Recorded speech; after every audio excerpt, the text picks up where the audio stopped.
Time is a strange and living thing. It flows the same for everyone, yet we all feel it differently. Some days vanish like smoke, others crawl, as if stuck in mud. We complain that childhood summers lasted forever and that adult years disappear before we notice. Why does time feel different depending on what we live through? The answer lies deep in both our minds and our souls. From a psychological view, time is not a thing. Outside us, it is an experience built inside the brain. When we are afraid, hurt, or waiting for something painful to end, our attention sharpens.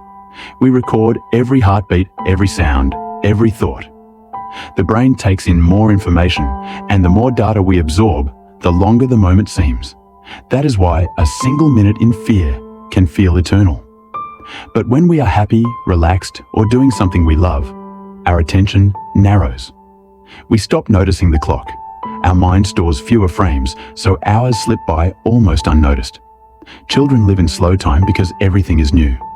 A day holds 1,000 discoveries, colors, faces, smells, feelings.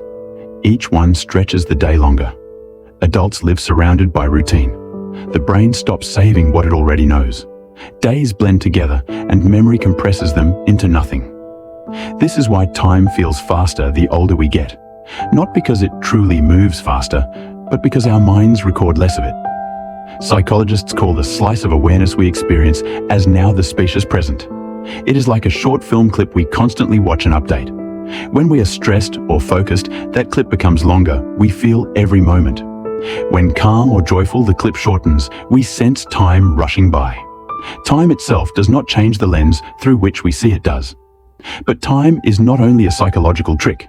The Bible gives it a deeper purpose. In Genesis, time begins when God says, "Let there be light."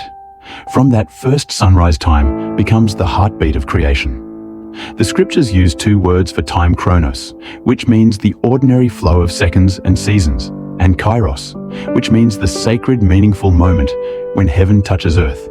We live in both. Our clocks measure chronos, but God works through kairos, the perfect appointed time.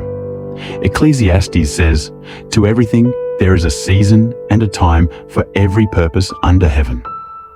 Time is not an accident. It shapes us, teaches us, and reveals our dependence on something greater. Psalm 90 reminds us, "1,000 years in your sight are like yesterday, when it is past." God is not trapped in time. He holds it. What feels endless to us is brief to him, and what feels brief to us can carry eternal weight. When time feels unbearable in grief, loneliness, or waiting, we meet one of life's hardest lessons. Abraham waited decades for a promised son. Joseph spent years in prison before freedom. Moses wandered the desert 40 years before reaching his goal. They lived through slow time, yet every delay was shaping their spirit. What looked like waiting was preparation. God was writing eternity into their minutes. Scripture tells us to redeem the time, meaning to make it matter. Not by filling every hour with noise, but by filling it with purpose. Every moment, long or short, carries a chance to grow, forgive, or love.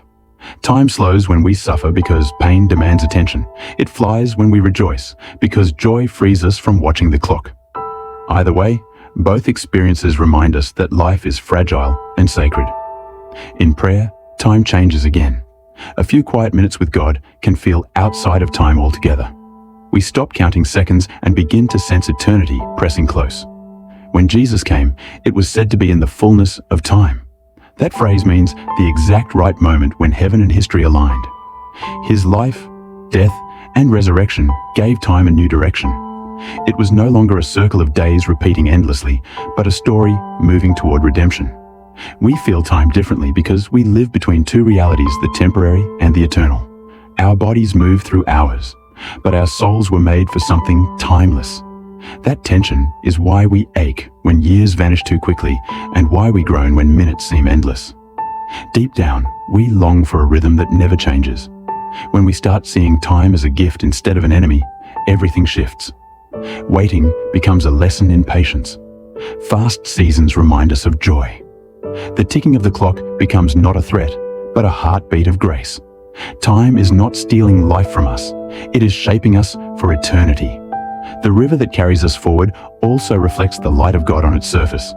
So when time feels strange, too fast, too slow, too heavy, remember this: it is not just passing by you, it is working within you. Each moment, whether full of pain or peace, is part of a larger design. Time teaches humility, grows wisdom, and prepares the soul for what lasts forever. And one day, when the river of time finally meets eternity, we will see that every second, every heartbeat, every tear, every laugh was never lost. It was transformed.